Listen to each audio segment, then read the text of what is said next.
Almost every Social Security calculator gives you the same answer. Wait until 70. Some advisors will even tell you you're crazy to consider claiming early, and on paper, that advice is right. Every year you delay past full retirement age locks in another 8% in delayed retirement credits. Guaranteed, inflation adjusted, it really is hard to argue with that. But that math is built on one chart, a break-even chart that asks one question. How long do you have to live to come out ahead by waiting? It's a real chart. The numbers are correct. It's also the most incomplete way to make this decision. And for a meaningful share of retirees, it's quietly steering them in the wrong direction. Today, I'm going to walk you through 5 real world scenarios where claiming Social Security at 62 is not a mistake. It's the right move, and sometimes the move that protects the rest of the plan. Each one shows up in a different kind of household. A short life expectancy, a portfolio that can't afford the bridge years, a big age gap between spouses, a dependent still at home, or a moment when waiting would force you to break something else in the plan. Each one is tied to one of the 3 pillars that actually drive a retirement: your income plan, your tax strategy, and your portfolio structure. Because in my retirement planning practice, we don't optimize Social Security in isolation. We treat it as one input into a coordinated system. Structure first, then wealth follows. Here's how the standard analysis works. You plug in your benefit at 62, your benefit at full retirement age, and your benefit at 70. The calculator spits out a break-even age, usually somewhere around 80 or 81, and tells you to delay if you expect to live past it. The numbers are accurate, the framework is incomplete. It treats Social Security as a closed system, and it doesn't ask what's happening to your portfolio while you're delaying. It doesn't ask what's happening to your tax bracket. It doesn't ask whether claiming early might unlock a bigger benefit somewhere else in the plan. So we end up with a generation of retirees following a rule of thumb that wasn't built for their actual situation. Let's make this concrete. I want to use the same hypothetical couple from our companion video on the 5 variables that decide claiming. Mike and Susan, you'll meet them again at 63 in that video. Here we're catching them 1 year earlier. Both 62, just retired. On day 1 of eligibility for Social Security, they have $1.5 million in their portfolio. They spend around $85,000 a year, and they have no pension. Mike's full retirement age benefit at 67 is about $3,000 a month. Susan's is about $1,800 a month. Right now, they're 100% dependent on the portfolio for income. And once you factor in taxes on a tax-deferred withdrawals and the pre-Medicare healthcare costs an early retiree actually has to fund, that's a 7.6% gross draw rate. Aggressive doesn't quite capture it. If they both wait until 70 to claim, their checks grow about 24% above their full retirement age amount. That's the delayed retirement credit. 8% per year, every year, between full retirement age and 70. Mike goes from $3,000 to roughly $3,720. Susan goes from $1,800 to roughly $2,232. That's the case for waiting, and it's a real case. If they both claim at 62 instead, their checks shrink by about 30% below full retirement age. Mike collects $2,100 a month. Susan collects $1,260 a month. That's the case the calculator hates. And it's also a real case. Here are 5 reasons it can be the right one. Same couple, 5 different lenses. Watch how the answers move. Reason number 1 is the most obvious and the one people get wrong most often. The break-even age on most claiming analysis is around 80 or 81. If you don't expect to live much past that, deferring until 70 doesn't pay off. You spend 8 years collecting nothing from Social Security in exchange for a bigger check you don't live long enough to collect. Here's where most people stumble.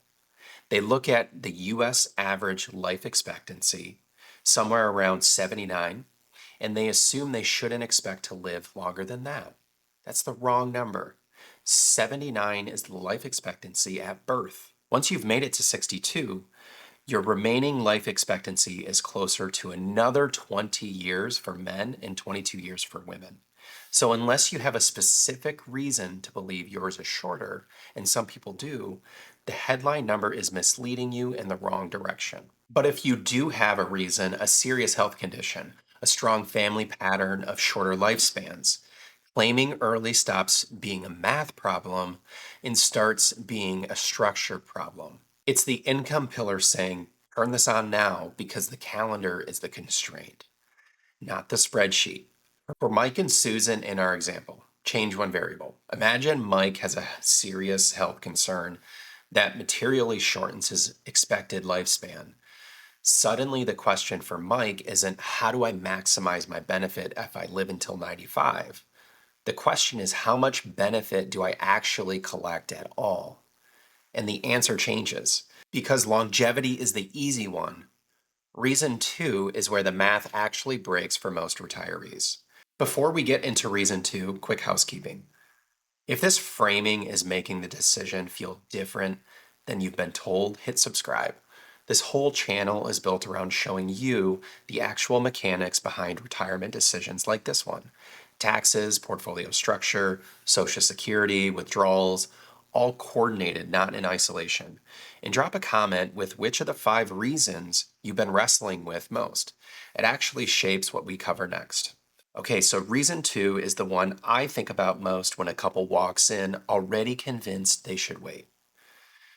This one almost never gets discussed in the standard analysis, and it's where the portfolio structure pillar matters most.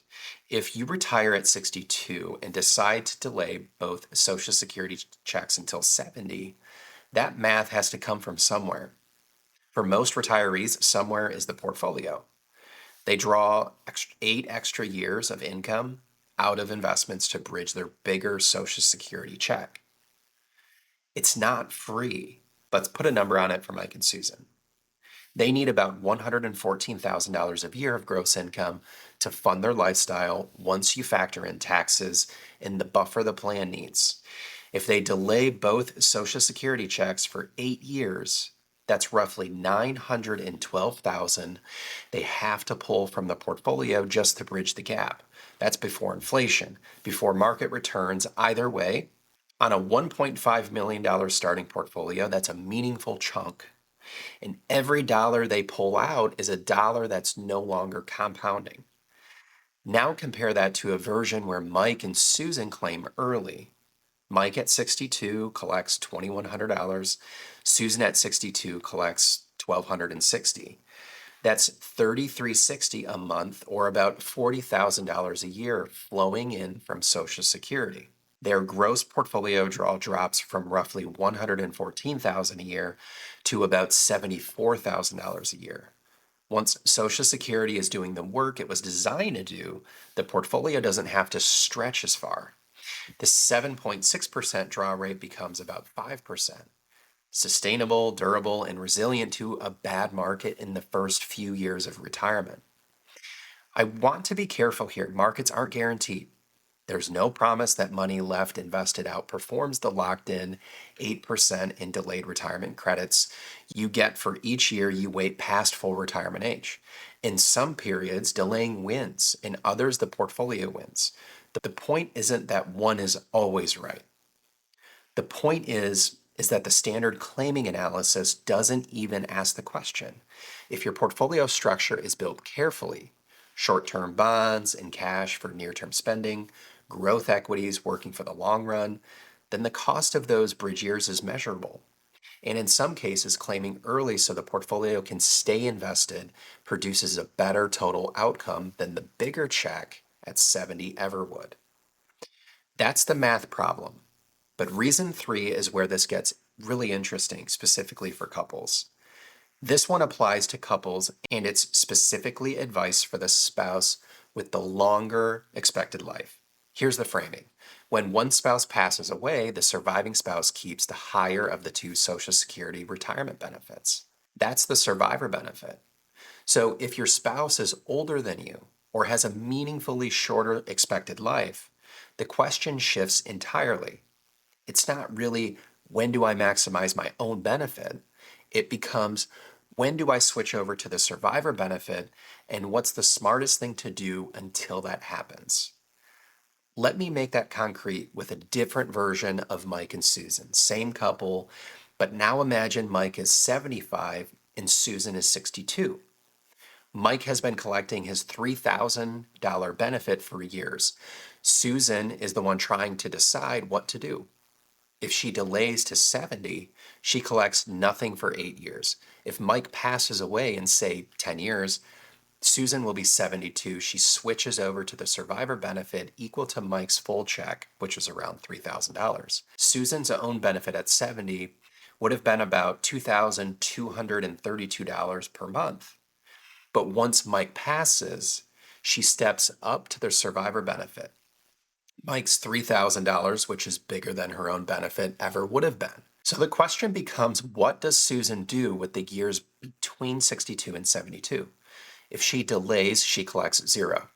If she claims at 62 and locks in $1,260 a month, she collects something for 10 years and then steps up to that bigger survivor benefit when Mike passes away. Let's put numbers on it. If Susan claims at 62, that $1,260 a month over 10 years is about $151,000 of early income.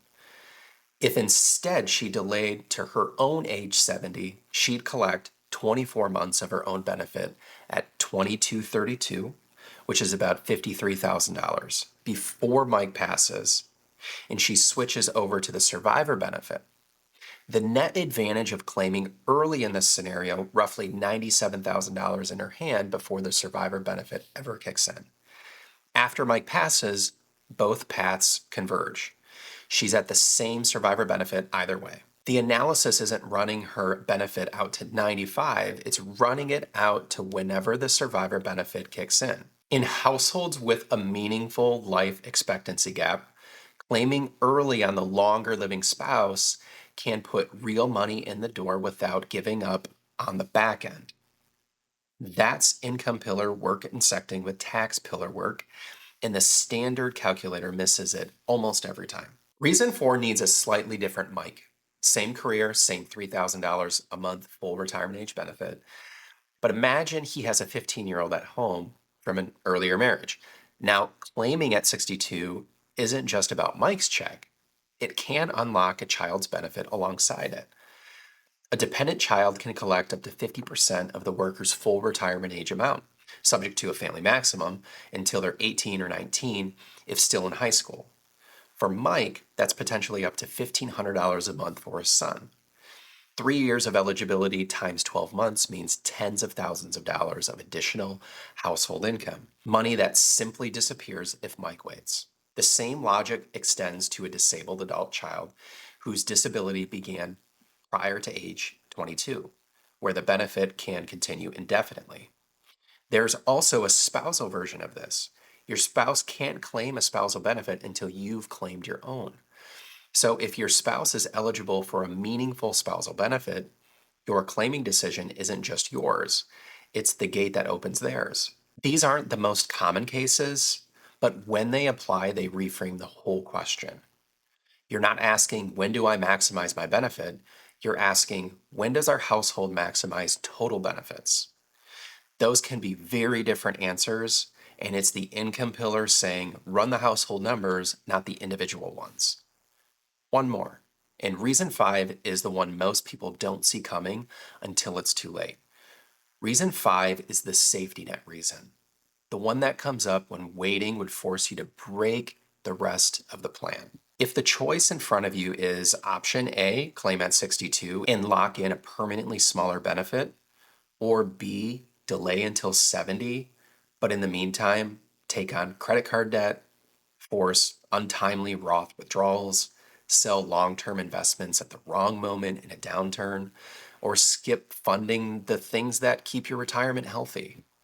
Option A is probably better. The optimization gain from delaying is real, but it doesn't survive the alternative cost of getting there in a destructive way. Locking in a smaller Social Security benefit is a finite, manageable trade off. Compounding credit card debt or panic selling a portfolio in a bear market is not. There's also a feature in the rules worth knowing. Once you reach full retirement age, you have the ability to suspend your benefit and let it grow at delayed retirement credit rate until 70. And let it grow at the delayed retirement credit rate until 70. That means in some cases, you can claim early when you need it, then suspend later if your situation improves. The rules matter, the timing matters, and it's not a substitute for planning. But it's worth knowing this isn't a strictly one-time, irreversible decision. Pull all five together and the picture clarifies. The decision of when to claim Social Security can quite literally save you or cost you tens of thousands of dollars across retirement, if not hundreds of thousands of dollars across retirement. For most households I sit across from, it's a six-figure decision over a 30-year retirement. And most people make it on autopilot based on a single chart, a piece of advice from a friend, or whatever showed up in their planning software. The reason it's that consequential is also the reason most online tools get it wrong. It's not a Social Security decision, it's a coordinated decision. It moves your income pillar, your tax pillar, and your portfolio structure pillar all at the same time. So the answer is almost never always 62 or always 70 or always full retirement age. The answer is, what does claiming do to the rest of the plan? Does it free up your portfolio to keep working? Does it open the conversion room in lower brackets? Does it close the gap between income and spending without forcing damaging sales? Does it unlock a benefit for someone else in the household? Run those questions in order, and the right age usually picks itself. Now, once you know which of the five reasons fits your situation, the next question is how to actually run the decision. And if you're sitting there wondering whether your own claiming decision and the rest of your plan is actually coordinated, that's exactly the conversation we have every day in my retirement planning practice. We don't optimize Social Security in isolation. We model it inside a coordinated plan built around three pillars: income, tax efficiency, and portfolio structure. Here's what I want to offer you. Go to corsowealth.com and book a free discovery session with our team. There's no charge for it. There's no obligation on the back end to become a client. On that call, we'll walk through your actual retirement plan together, what's working, what's not, where the gaps are, and the specific moves that could change your trajectory of your retirement income. You'll leave with an initial analysis we put together for you, and it's on us, whether or not we ever work together after that. Because retirement isn't decided by any single claiming decision. It's decided by whether all the pieces are coordinated. Don't make a six-figure decision on autopilot.